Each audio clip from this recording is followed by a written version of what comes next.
This diagram compares a chemical IV drip to physical vector lines pressing against a surface. While premature infants receive calcium and phosphorus through an IV, chemical nutrients alone cannot build strong bones. Bone formation requires physical resistance. Around 8 weeks gestation, bone development begins, but 80% of fetal bone is produced during the last trimester. Inside the womb, the fetus is constantly moving, stretching, and bracing its feet against the uterine wall. This is processed by what researchers call the mechanostat, the brain of the bone. It acts as a regulatory system, sensing the strain from the loads placed on the skeleton. When the physical strain reaches a specific threshold, the mechanostat signals effector cells, called osteoblasts, to produce new bone. Premature birth deprives an infant of the womb's physical resistance, halting this critical biomechanical process. Without the natural bone loading of the third trimester, these infants face severe skeletal demineralization and weakness. Deliberate, nurse-led clinical positioning is the primary intervention used to replace that missing mechanical stimulation. This image shows a late-term fetus pressed tightly against the uterine boundaries. The muscular uterus creates a consistent 360-degree proprioceptive feedback loop. This provides patterned tactile input that promotes a flexed posture while still allowing movement.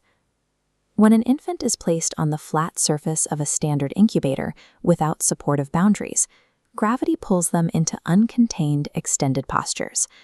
These flat resting positions restrict self-regulatory behaviors and trigger immediate spikes in stress indicators like salivary cortisol. We counter this by positioning the infant to stabilize specific autonomic functions.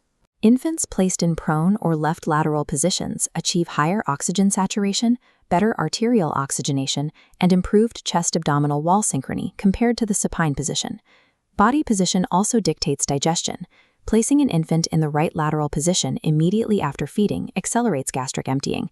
Shifting them to the left lateral position 1 hour later actively reduces the frequency of acid reflux episodes. Shaping the infant's posture directs how their internal systems operate.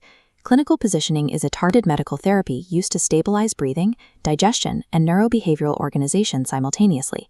This skeletal blueprint maps out the first of the 5 tenets of neurodevelopmentally supportive positioning: flexion. Caregivers must round the shoulders forward, flex the hips into a posterior pelvic tilt, and facilitate a continuous C-curve from the head down to the hips. The second tenet is midline alignment. The elbows, knees, and hands are guided toward the center of the body.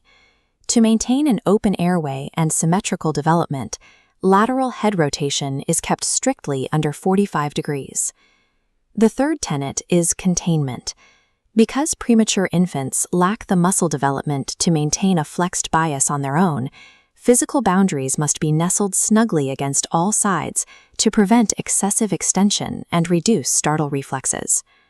Fourth is 360-degree proprioception.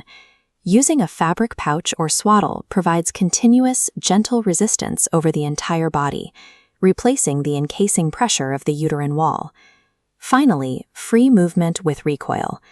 The positioning aids allow the infant to extend their extremities against the boundaries, while elastic tension naturally guides those limbs back to a flexed, self-regulating midline state. Let's apply this. You are positioning a reflux-prone infant immediately after a tube feed. Based on the protocols, what is the optimal body position and head angle?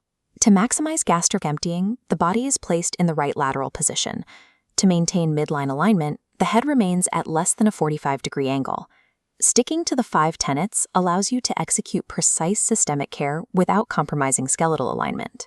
As an infant approaches discharge, therapeutic positions like prone and lateral must be phased out. They transition entirely to supine sleep positioning to adhere to safe-to-sleep practices and minimize the risk of sudden infant death syndrome. This cross-section shows gravity acting on a soft infant skull. A premature skull is highly malleable. The constant downward pressure against a flat mattress often leads to deformational plagiocephaly, causing severe flattening. Caregivers and parents must actively manage this physical load. This requires alternating the direction the infant's head faces in the crib to distribute pressure evenly. When awake, scheduled tummy time is mandatory to build core and neck strength. This infographic summarizes the protocol.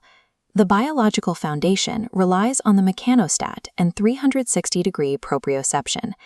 In the NICU, we translate that into the 5 tenets: flexion, midline, containment, proprioception, and recoil. By managing the biomechanics of bone loading and executing the 5 tenets, you recreate the physical boundaries of the womb. This provides the premature infant with the exact skeletal strength and neurobehavioral organization required for lifelong mobility.